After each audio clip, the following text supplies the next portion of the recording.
Well, I think the Cowboys know that he's their quarterback of the future. I think, what Rob is saying, they don't want to make him the highest paid quarterback in the NFL. But the reality is that, if you follow the reporting of Ed Werder, who I think we would all agree has done a great job covering that football team for a long time, there was a deal on the table back in the beginning of 2019 that would have basically paid Dak $33 million a year.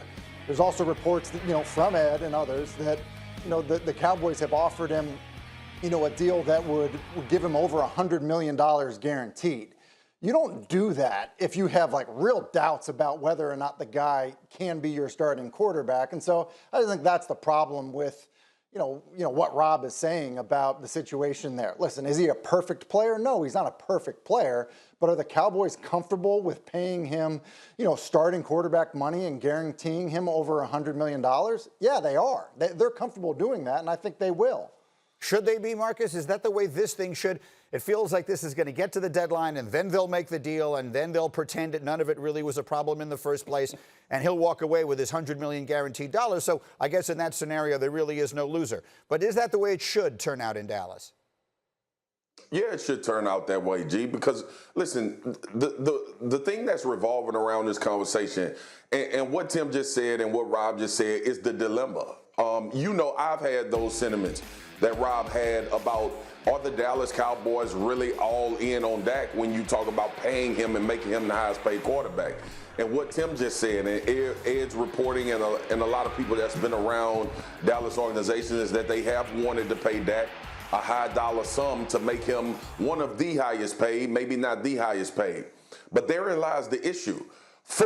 Conventional football wisdom tells you, and G, I've been singing this from the mountaintop to you and everybody else, franchises don't go through this with their franchise quarterback. This is one of the first times, I think, when we think about a contract negotiation with a quarterback, that it has been this long, this drawn out, this many signings prior to him signing, and then you go out and sign a 9-year starter in this league to be the backup.